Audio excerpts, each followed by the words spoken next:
Bienvenidos a este espacio. Nosotros estamos sumamente contentas y felices de tenerte aquí. Nosotros como Ágape somos un espacio multidisciplinario al servicio de la salud mental y para los que no le conocen, ella es Laura Gutman, es argentina, escritora y creadora de la biografía humana. En estos días estábamos escuchando tu podcast y nos contabas que a finales de los 80 tuviste este grupo de crianza. Entonces queríamos preguntarte, ¿qué significa o qué valor tiene para ti las redes de apoyo en la sanación emocional individual? Yo empecé hace mucho, hace más de 40 años, reuniendo a madres de niños pequeños entre 0 y 7 años.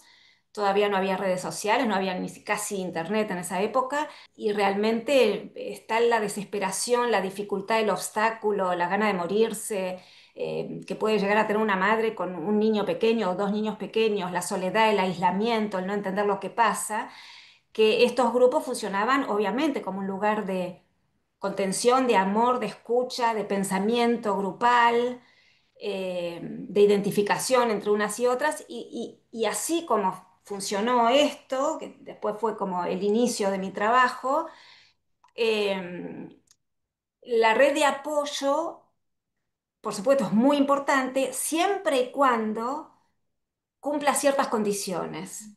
Una condición es no juzgar, no juzgarse a sí mismo y no juzgar al otro. Otra condición, entiendo yo, depende de los casos, es que haya un guía, un líder suficientemente inteligente, emocional, de modo que pueda escuchar lo que no es dicho, agregar mirada ampliada a cada situación y no quedarse enfocados en lo que parece que es el obstáculo. Y poner siempre también, me parece a mí, también depende qué tipos de grupos, o sea, qué es lo que convoca el grupo. No es lo mismo un grupo de madres recientes que un grupo de adictos, por ejemplo, no es igual. Pero sí creo que es importante que un líder no solamente mire las dificultades aparentes o reales, sino sobre todo el propósito de la vida de un individuo. Es como mirar un poquito desde el cielo, ¿no? No quedarnos en la cosa pequeña, porque todos tenemos tendencia a quedarnos como muy encarcelados en nuestra pequeña visión acotada de nuestras propias miserias cotidianas, que no les voy a quitar valor porque realmente las personas sufrimos, pero siempre es bueno justamente que un líder tenga la capacidad de mirar por fuera de esa mirada acotada y ver no solamente de dónde venimos, qué estamos haciendo, sino hacia dónde vamos. Muchas gracias, qué importante, ¿no? Importante poder reflejar eso, ¿no? Que, que hay más horizonte, que no, que ese pequeño obstáculo no es el La fin del vida mundo, no es digamos, el ¿no? fin del mundo y no es la vida. Y exacto. Ujú. Sí, en esa línea a nosotros nos llama mucho la atención este trabajo que estás haciendo, ya entiendo desde hace 30 años, que fue el método que creaste, que se llama la biografía humana. Y particularmente, ya nos vas a contar ahorita de qué se trata para los que no saben, pero particularmente nos llama la atención este término que utilizas, la realidad real. Sí. Bueno, Ujú, es un poquito largo, voy a tratar de resumir. Yo empecé hace, como les decía, hace muchos años atendiendo madres en sus momentos de desesperación. Después me fui dando cuenta que el problema que podían tener en la vida cotidiana, el hecho de dedicarse a los niños pequeños o las manifestaciones de los niños, el punto ciego siempre estaba en en nuestras propias infancias, en ese caso de las madres, pero en la infancia del adulto. Y bueno, hice muchísimas cosas, fui investigando más, fui a armé una escuela, etcétera. Y siempre fui viendo, yo necesitaba trazar un hilo entre la dificultad que la persona decía que tenía, del orden que sea, podía ser con sus hijos, en su pareja, en su vida laboral, en su vida económica, en su salud, o sea, la dificultad que cada individuo podía tener. Y en vez de enfocarme ahí, intuitivamente yo siempre empecé a buscar en la infancia que había experimentado ese individuo, porque nuestra infancia es la semilla de lo que somos. Y lo que podemos o no podemos hacer, o logramos o no pensar, desplegar, desarrollar, el nivel de libertad que nos damos, el nivel de creatividad, Adrián, hablando vos que sos artista, todo esto depende mucho de cómo hemos vivido nuestra infancia. Y lamentablemente, esto es algo que hay que decir, como nosotros todos vivimos en una civilización adultocéntrica, es muy difícil encontrar un niño que haya recibido el caudal de disponibilidad, presencia, amor, inteligencia emocional, dedicación, entrega, cariño, cuerpo, nutrición que hubiéramos necesitado según el diseño original de la criatura de mamífero humano y que hubiéramos necesitado que nuestra madre o quien nos haya criado nos prodigue. En general, en la enorme mayoría de los casos, y no importa los recuerdos que tengamos, esto no ha sucedido en la medida en que nosotros lo necesitábamos. ¿Por qué? Porque mamá pasó infancias bastante peores que nosotros. Y la abuela materna pasó infancias peores que mamá. Y así. Entonces, el gran problema que tenemos es que lo que nosotros recordamos de nuestra infancia está organizado a través de las palabras que mamá ha nombrado. Por ejemplo, mamá nombró, tu padre es un alcohólico y un desgraciado y un mujeriego y yo soy una sacrificada. Entonces yo lo que voy a recordar, más allá de que sea verdad, desde el punto de vista de mamá, yo voy a recordar cómo mi mamá sufría, pero probablemente no voy a recordar mis sufrimientos de niño. ¿Por qué no los voy a recordar? Porque aunque hayan sucedido, aunque mi mamá no me haya atendido como yo necesitaba o no haya percibido mis miedos, mis dificultades, lo que fuera, los recuerdos se organizan en base a lo que mamá ha nombrado. Entonces, una cosa es lo que viví y otra cosa es lo que organicé como recuerdo. Por eso, en este sistema que fui armando a lo largo de los años y que llamé la biografía humana, hablo de la realidad real, porque los BHadores, que somos los profesionales que usamos la BH, que son las iniciales de biografía humana, para distinguir de otro tipo de terapias, lo llamamos los BHadores, lo buscamos cual detectives, es decir, buscamos qué es lo que ese individuo vivenció siendo niño, independientemente de los recuerdos que ese adulto tiene sobre su propia infancia. Entonces, por eso digo que buscamos la realidad real. Después, cómo la buscamos es toda otra historia que hoy no voy a tener tiempo No, de me explicar. imagino que es Eh, largo. es largo y bueno, por eso tengo toda una escuela de formación y se requiere bastante entrenamiento, pero así como los detectives van buscando las pistas y encuentran al asesino, bueno, nosotros encontramos la realidad real de las infancias de cada individuo. Y en ese Qué sentido, a mí me da la sensación de que es un poco lo que dijiste al principio, ¿no? Para tener un grupo de apoyo, por ejemplo, que funcione, necesitas de esa persona que pueda ver más allá, que vea el panorama general, ¿no? Que vea una profundidad que no necesariamente se ve a simple vista. Entonces, en Así ese es. sentido, podría ser también que los viajeadores o esta técnica de la biografía humana también es un entrenamiento para poder detectar esas sutilezas que no se expresan con la palabra, que quizás se pueden expresar con el cuerpo, pero que hace una lectura más real, más auténtica. auténtica, ¿no? Tú me puedes estar diciendo algo, el guión que tienes de Ujú. vida, pero yo en ti veo otra cosa. Y Completamente. De hecho, yo claro. tengo un libro que se llama El poder del discurso materno. Mis libros están en Amazon.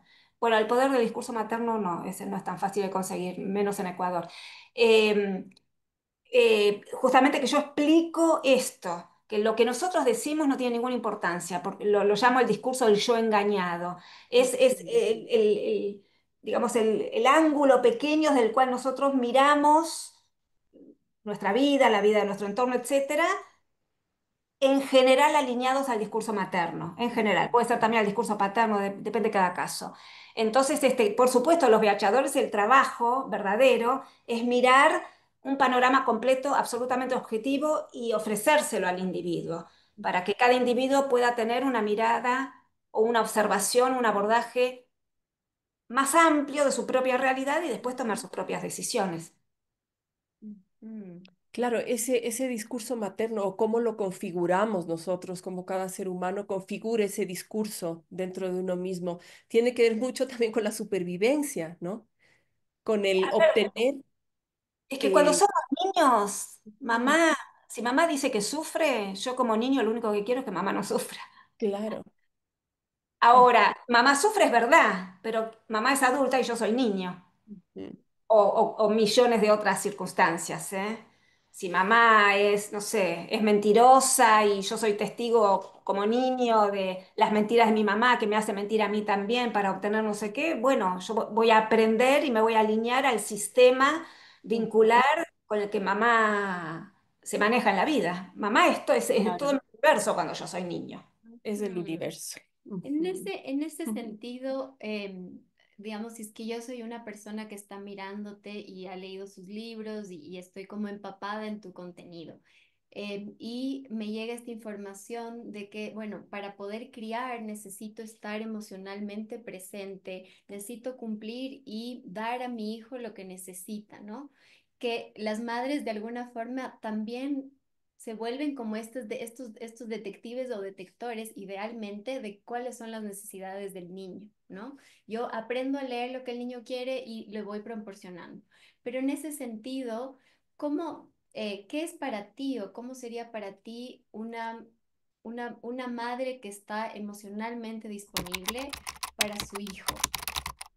Bueno, una cosa es lo ideal y otra cosa es nuestra realidad real. Ujú. Por eso, en todos estos lugares de maternidad consciente y demás, eh, a mí me parece mucho más eficaz tomar contacto con nuestra propia realidad real, que es diferente en cada caso, que decir que sería una madre ideal que puede amparar a su hijo absolutamente, porque después nos frustramos en ver lo distanciados que estamos y al final hago fuerza y no voy a gritar y no voy a gritar y después largo así un grito total. Y si yo he sido criada en el abandono emocional, o en la violencia visible o invisible, o mi mamá y mi papá, o mi mamá y mi abuela se mataban, y en la ignorancia, en la cavernicolés, en la falta de ternura, ¿de dónde voy a sacar yo la paciencia, la empatía y la inteligencia emocional para poder saber que todo aquello que mi niño me está manifestando tiene razón y yo como madre no tengo más que intentar percibirlo y facilitarle la vida porque eso que me lo pide porque es muy chiquito y no lo puede resolver por sus propios medios. La infancia es un periodo muy largo en los seres humanos. O sea, somos dependientes muchísimo tiempo. Fíjense que nosotros, o sea, nacemos y ni siquiera sostenemos la cabeza. Si vemos a los gatitos y los perritos, nacen y ya al día siguiente ya con sus propias patitas pueden llegar al pecho materno. Nosotros tardamos 9 meses en lograr eso, o 10, o un año. Y al año no somos autónomos, o sea, a veces hasta los 14 años no salimos solos a la calle, quizá en un pueblo pequeño sí, en las ciudades no. Entonces, toda la infancia, que es un periodo larguísimo que va de la dependencia absoluta, es decir, que mi madre o quien me cría tiene que resolver y facilitarme absolutamente todo, mientras voy muy lentamente adquiriendo mínimas capacidades de independencia, o sea, un niño de 3 años corre un poquito, se da vuelta, ve que mamá se fue para el otro lado y corre, ¿no? Eh, Hace que en general somos todos muy ignorantes sobre qué es un niño, sobre el diseño original del ser humano, casi ninguno. Llegamos a la maternidad y a la paternidad, los padres, y no sabemos lo que es un niño. Creemos que es una cosa que duerme, que mama, lo sumo, que hay que cambiarle los pañales y que después tiene que dormir y no molestar. Y nada que ver. Es un niño con necesidades milimétricas, urgentes, las 24 horas. Y en Y con, general, no, perdón, no estamos preparados para eso, sí.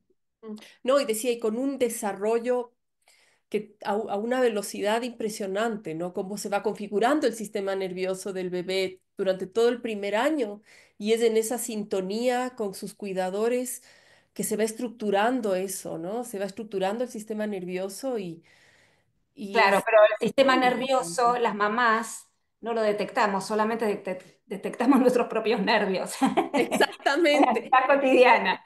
Un poco con la pregunta de Dani, se me viene a mí esto de, creo que el acto de amor más grande que podemos hacer es aprender nosotros a cuidarnos, a conocernos más profundamente, a conocer nuestra sombra, a tratar Bueno, de desentrañar, ¿no?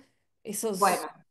por eso yo creo que yo fui desarrollando la biografía humana como un sistema muy verdadero, muy de la realidad real, concreto, no ni bonito ni feo, es la realidad de cada uno, que necesitamos conocer para comprendernos y ver qué recursos tenemos para poder criar a un niño o tres niños y qué recursos no tenemos y tenemos que pedir ayuda, porque el niño siempre tiene razón. Entonces, en una de esas yo vengo de una historia muy dura, muy difícil. Lo que más abunda es la ignorancia, emocional, lo que más abunda, y la violencia visible e invisible es lo que más abunda. Entonces, eh, yo voy creciendo y como no obtuve como criatura ese caudal de ternura y disponibilidad y amor y cariño y paciencia y presencia que yo hubiera necesitado, voy generando ciertos mecanismos de supervivencia porque estamos aquí vivos. Pero siempre me va a quedar cierta hambre emocional. Y cuando yo me convierto en madre o en padre, pero sobre todo en madre, claro, siento que el niño viene a robarme lo poco que tengo, que es mi ratito para ir a hacer pilates, o mi ratito para depilarme, o mi ratito para mirar mi WhatsApp. Pero ¿es verdad que el niño me roba? No, es como mendigos hambrientos. Yo tengo en mi plato de comida tres miguitas, no se las voy a ofrecer a nadie. Pero si tengo un plato lleno de comida, la ofrezco porque además en mi interior sé que todo el tiempo voy a tener platos de comida. Entonces, aquí el gran problema es con el nivel de hambre con el que los adultos llegamos a la maternidad y a la paternidad. Ahora, nunca es tarde y siempre es un buen momento no para ir a preguntar qué hago con mi hijo. Cada uno sabe lo que hace con su hijo. Es el momento de meterse más profundamente en uno para averiguar realmente de qué madera estoy hecha, qué me pasó, cómo sobreviví, cuáles fueron los mecanismos que me ayudan a sobrevivir y si esos mecanismos hoy los necesito o no. Y qué puedo hacer para aprender a amar incluso si yo no fui suficientemente amada. Ujú. Y es un camino de toda la vida, ¿no? O sea, la biografía humana no termina nunca. Bueno, O sea, tampoco es toda la vida, pero lo que pero quería puedes decir, ir, Adriana, claro, sí, puedes ir adquiriendo nuevas miradas, nuevas herramientas y... completamente. Es como uno podría decir, las búsquedas nuestras no terminan nunca, sería una pena. El que está en búsqueda espiritual no termina nunca de buscar. La biografía humana, yo soy muy impaciente, y soy muy ariana por Aries, y a mí me gusta ser concreta, eficaz, o sea, siempre los primeros encuentros de la biografía humana con mi equipo de viachadores siempre es como muy consistente, vamos directamente al punto, explicamos bien lo que estamos viendo, eso es como una primera parte, y después viene la parte más difícil y es, ¿qué quieres hacer con esto que ahora comprendiste? ¿Te puedo ayudar? ¿Te acompaño? Eso puede durar bastante tiempo, depende de cada individuo. Ujú. Y esto, disculpa, ¿se hace de manera grupal o es individual? No, individual Grupal. al principio, después, nosotros tenemos muchos grupos, Ujú, porque una vez que la persona, esto vamos a lo que me preguntabas al principio, Daniela, sobre la importancia de los grupos de apoyo. Cuando un individuo tiene un buen proceso de biografía humana, lo invitamos, si quiere, a participar en un grupo. Los grupos que nosotros tenemos, todas las personas ya han hecho sus procesos individuales, y ahí es un momento donde justamente compartir en un lenguaje en común la actualidad, los automáticos que nos aparecen, cómo reaccionamos sin darnos cuenta, sabemos en la mente, pero automáticamente reaccionamos de una manera que ya nos damos cuenta una vez que ya lo hicimos. Entonces el grupo funciona como un gran lugar de cobijo y de apoyo y son muy lindos, la verdad, pero siempre con una viachadora como líder. Por eso digo que a veces los grupos autogestivos que pueden servir, pero para eso tenemos las amistades. A veces derivan en mucha mirada acotada ujú. y en juicios de valor también. Entonces, siempre yo considero que tiene que haber alguien por fuera que está mirando y cuidando ese espacio bueno, y proponiendo, ¿no? No irnos en superficialidades y ir siempre al punto a trabajar y profundizar cada vez más.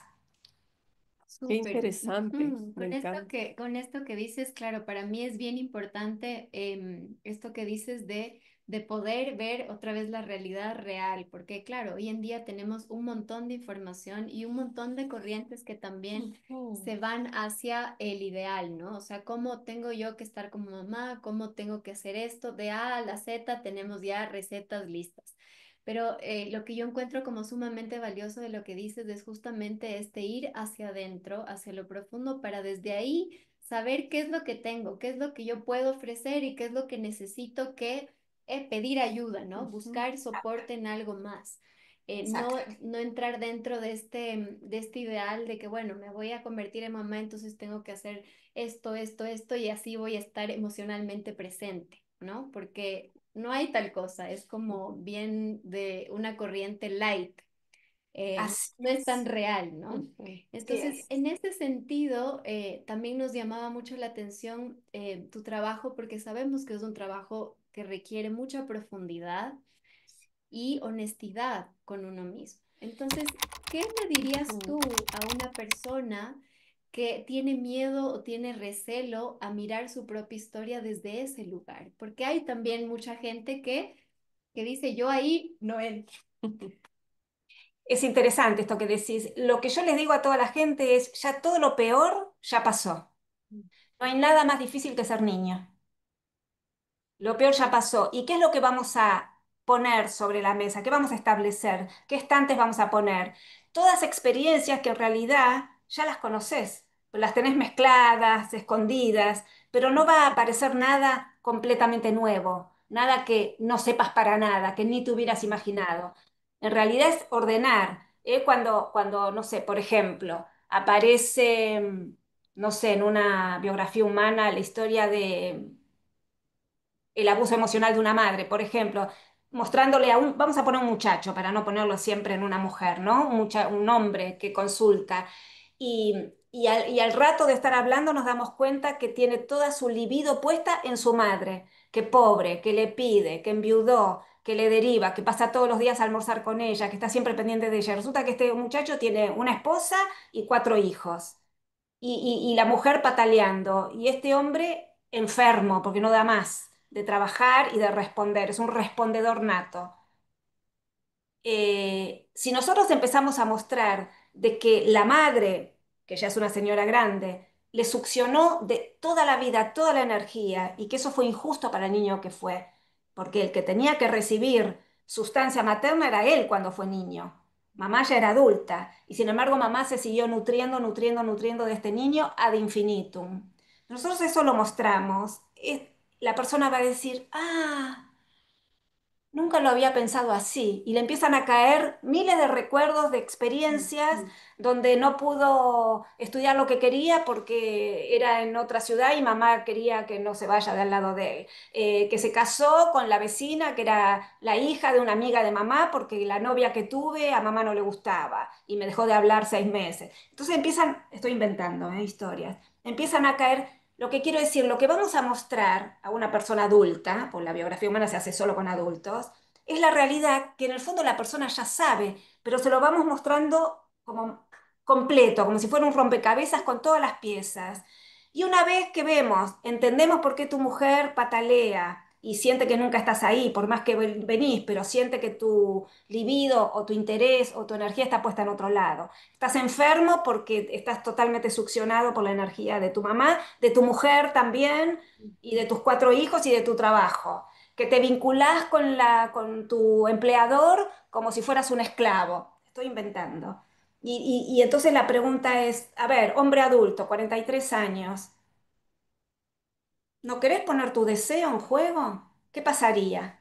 Entonces, volviendo a tu pregunta, Adriana, cuando las personas dicen que tienen miedo de volver a revisar la infancia, que ya eso ya quedó lejos, les digo, en realidad es como conducir un auto con una venda aquí. Con seguridad me voy a chocar. Ahora, yo me saco la venda, estoy conduciendo y veo el muro que tengo delante y doblo antes. En realidad, si yo sigo vibrando con la infancia que efectivamente tuve, pero a la que no quiero reconocer, me voy a chocar una y otra vez, me voy a enfermar, no voy a entender, me voy a pelear, me voy a angustiar sin entender. Ahora, cuando me saco la venda y miro, puedo tomar decisiones diversas. inclusive puedo decidir seguir así como estoy, pero es mi decisión. Entonces, no es muy difícil. No, si no hay una fantasía de quién sabe qué cosa me va a pasar, no va a pasar nada. Ya todo te pasó cuando fuiste niño.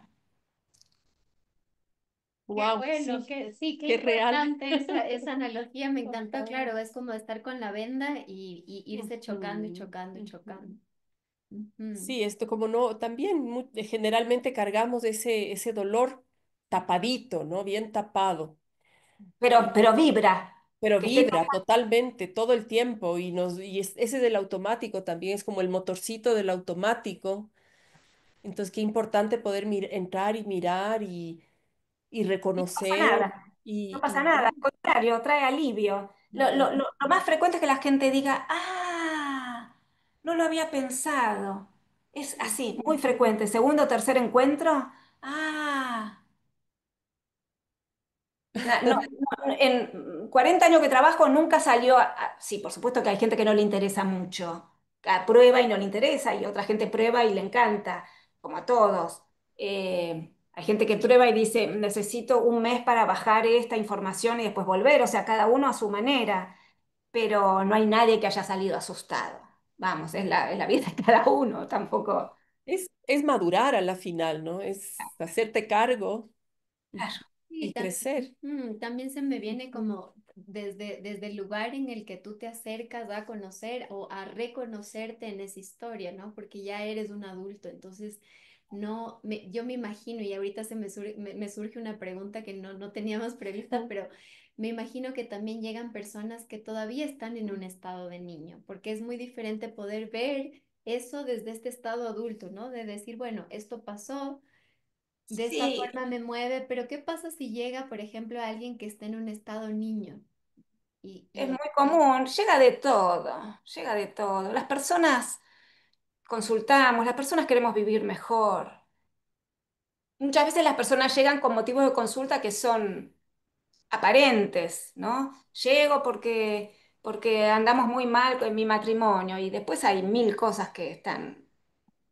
Las personas llegan, no importa, ni los motivos de consulta tampoco nos importan porque después cuando empezamos a trabajar, vuelvo sobre esto que vos decías, Adriana, miramos todo el rompecabezas, miramos la realidad real, miramos desde todos los puntos de vista y ponemos un propósito junto con la persona si a la persona le interesa. Pero a ver, que llegan personas inmaduras es lo más común del mundo. Somos todos muy inmaduros. Pero esa inmadurez tiene que ver con no haber recibido el caudal de compañía y cariño y disponibilidad de nuestra madre cuando fuimos niños, porque si lo hubiéramos recibido, hubiéramos ido completando nuestras etapas. ¿Y qué es ser maduro? Es sentir que yo no necesito nada y que todo es para dar, nada es para mí, todo es para mi prójimo. Eso es ser maduro. Y no, y sin embargo llegamos a la adultez siempre queriendo rapiñar, esto es para mí, yo quiero esto, para mí es mi prioridad, ¿no? Y eso tiene que ver con justamente el infantilismo de aún estar en etapa de necesitar recibir. Recibir necesitamos cuando somos niños. La adolescencia es el momento en que ensayamos y la adultez, si nos hubiéramos sentido amados, realmente, no, mi mamá va a decir yo te amé con toda mi alma, y es verdad desde el punto de vista de mamá. El tema es rescatar el punto de vista del niño que nosotros fuimos, que nacemos todos iguales según la naturaleza humana. Si realmente lo hubiéramos recibido, llegaríamos a la adultez como tengo todo para dar, tengo todo para amar, no necesito nada, necesito poco y lo poco que necesito, lo necesito poco, como decía San Francisco de Asís, en términos emocionales.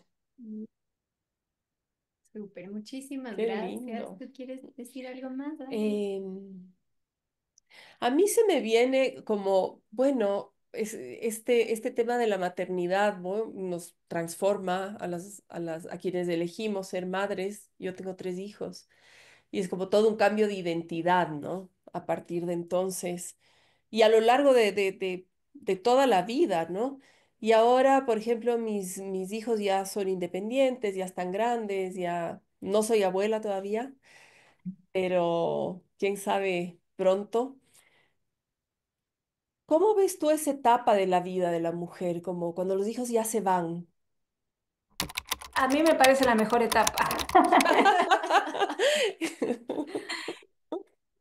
Tengo tres hijos grandes, tengo cuatro nietos por ahora. Para mí es como, es maravilloso, es volver a tener libertad, es manejar el tiempo. Uno cuando es Ujú. madre y tiene niños o adolescentes en casa, no manejamos nuestros tiempos. No. Para mí es espectacular. Es momento de renovar nuestros votos con nuestra propia vida, es decidir si lo que hemos hecho hasta aquí era nuestro propósito principal o nos hemos desviado por comodidad, por falta de recursos, porque no pudimos, porque falta de recursos no solamente económicos, quizás falta de recursos emocionales, porque seguí más el camino impuesto por los valores de mi propia familia, lo que sea. Y a mí me parece que la madurez es el momento de una explosión de libertad. ¿Qué Ujú. podemos hacer? Si ahora no nos preguntamos, ¿qué quiero? ¿Qué deseo? ¿Qué me falta? ¿Quiero cambiar rotundamente mi trabajo, o mis actividades, o mis amistades, o mi pareja, o algunas cosas las quiero dejar y otras las quiero cambiar? Es como un momento de máxima libertad. Para mí es el mejor momento de la vida. Sí, sí, yo lo estoy viviendo hace unos poquitos años y también es como esta sensación de mucha libertad y también ya la experiencia, ¿no?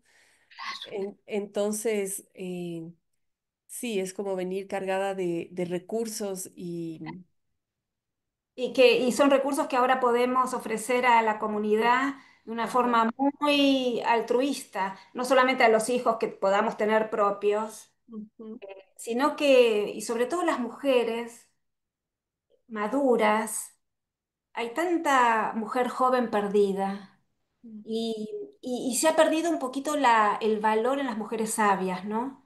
Las mujeres que ya tienen cierta experiencia en todas las áreas de la vida, que deberíamos estar ahí disponibles para la comunidad de mujeres jóvenes que, que todavía no tienen hijos, que están buscando su propia identidad, que están ensayando vínculos de pareja, que algunas tienen hijos y caen en pozos depresivos desesperadas. O sea, poder tener la experiencia, la libertad y el tiempo para apoyar a la comunidad de mujeres sobre todo, me parece que es un regalo del cielo. maravilloso, maravilloso. Y eso, esto que acabas de decir me recuerda a una pregunta que habíamos, la habíamos nombrado y no le hemos hecho, y es, ¿qué les dirías tú a las mujeres que están siendo madres hoy? O sea, estas mujeres jóvenes que se están enfrentando a un mundo muy distinto al que yo me enfrenté, por lo menos, al ser madre, donde las redes sociales, el exceso de información, tanta pantalla, hay como mucha distracción, mucha Sí. invasividad, digo yo, ¿no? Como Y mucha soledad y mucho aislamiento también. Así también. que para mí lo más importante es no se aíslen, pero estar en las redes sociales no es, o sea, estar en las redes sociales no es compañía, es distracción y es mayor aislamiento. No digo que un poquito, 10 minutos por día uno pueda mirar, pero es la nada un poco, es como, es un no lugar. Ujú, Por eso sí es importante encontrarse con otras madres que tengan bebés o niños más o menos, poder invitar a casa. A las mujeres que tienen pareja, es muy importante que las parejas cuando se van a trabajar no se vayan considerando que su mujer se va a arreglar, porque no es verdad. Sino que la pareja también debería dejarlo organizado la jornada, sobre todo cuando hay bebés el primer año, ¿no? Una mamá que arregla para las 3 de la tarde encontrarse en la plaza con otra mamá, ya tiene toda la mañana para conseguir salir con la teta y los pañales, qué sé yo, más o menos a las 3 menos cuarto. O sea, tiene una actividad y para lograr salir de casa va a necesitar todo para organizarse, para tener una actividad. En cambio, tener todo el día por delante en que las horas transcurren sin y que transcurre y transcurre y transcurre y el bebé y llora y después mama y después se duerme y después hace caca y después llora y después no sé. Eso no. Esto sobre todo para mamás recientes, ¿no? De bebés de 0 a 1 año, sino que organicen no solas, sino también con ayuda de la pareja, si es que la tienen, o con ayuda de amigas, cada día una actividad en vínculo con alguien.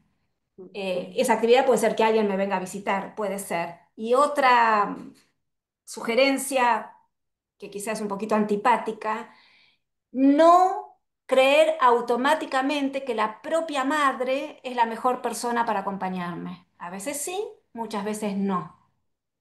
A veces sí, muchas veces no. Si mi madre es Mm. invasiva, es prejuzgadora, es juzgadora, si todo el tiempo impone su manera de ser, o sus opiniones, o la manera en que ella crió a sus hijos, o si no me siento, o si me inunda con sus problemas, o si me habla todo el tiempo de cosas que no me importan, o lo que fuera. Yo tengo que poder, como madre joven, otra vez, si realmente estoy en contacto con mi ser y si profundizo en mis búsquedas personales, con el sistema que sea, yo propongo la biografía humana, que es muy buena, hay otros sistemas también, no considerar que porque es mi mamá es la mejor persona que me puede ayudar. Muchas veces nuestras propias madres son nuestras mayores depredadoras y tener conciencia de esto nos permite tomar decisiones. No quiere decir que no voy a dejar de querer a mi mamá, yo la puedo querer y sin embargo a mi mamá no puede no ser la persona que me va a cobijar, apoyar, alentar, decirme, hija, lo que vos estás haciendo está perfecto, yo simplemente me rindo a tus pies y voy a hacer milimétricamente lo que vos me digas. Eso es una abuela, digamos, que le da como un colchón de abrazo a una hija que se ha convertido en madre y que está a disposición entregada para lo que esa madre joven perciba y decida para sí misma y para su criatura. Y eso es difícil de encontrar. Entonces, hay que tener también un poquito de valentía como para mí, siendo adulta, miro a mi mamá, agradezco a mi mamá, pero veo lo que mi mamá puede o no puede. Insisto, no automáticamente mi mamá va a ser la mejor persona para apoyarme, o mi Poner, suegra. saber poner límites, ¿no? En conexión Sí, con las hay propias personas muy necesidades. depredatorias, entonces a Ah, veces los límites tampoco alcanzan. es Es verdad. cuestión de discernir, discernir. Esto lo estoy diciendo en general, que nadie se ofenda. Ujú. Y, bueno, y eso, y es como es un nivel de crisis tan importante la maternidad, que siempre es un buen momento justamente para buscar en su ser interior y buscar más de dónde vengo, qué me pasó, de qué estoy hecha, qué cosas me acontecieron, cómo sobreviví, qué hice, cuáles son mis automáticos, qué es lo que mandé a la sombra, cuáles son los recursos que mandé a la sombra, que no desplegué, que no entrené, que no desarrollé, porque todas las dificultades aparecen con un niño pequeño en casa que llora toda la noche. Vaya que sí. Nos consta. Bueno, Laura, qué placer, qué gusto. Y bueno, espero que no sea la última vez que podamos charlar contigo. Bueno, Ya estaré curioseando más sobre la biografía humana, porque claro, la he escuchado y la verdad es que nunca la he probado, ¿no? Y bueno, son todos quién. bienvenidos a probar. Pueden mirar en la web, es lauragutman.com.ar o universo.lauragutman.com.ar por Argentina. En las redes hay mucho, pero toda la información está en la web, que hoy en día ya la gente no mira las web, pero está toda la información. Hay muchas entrevistas y cosas en YouTube para mirar, hay mucho material gratuito, lo mismo que esta entrevista, que les agradezco mucho la posibilidad de llegar a sus compatriotas en Ecuador. Así, en Guayaquil, ¿no? ¿Están ustedes cerca En de Guayaquil? Quito, en Ah, ustedes Quito. están en Quito, ok. Así que bueno, les mando un saludo y gracias por la oportunidad. Muchísimas Muchas gracias, gracias, Laura. Laura, y bienvenida a Quito.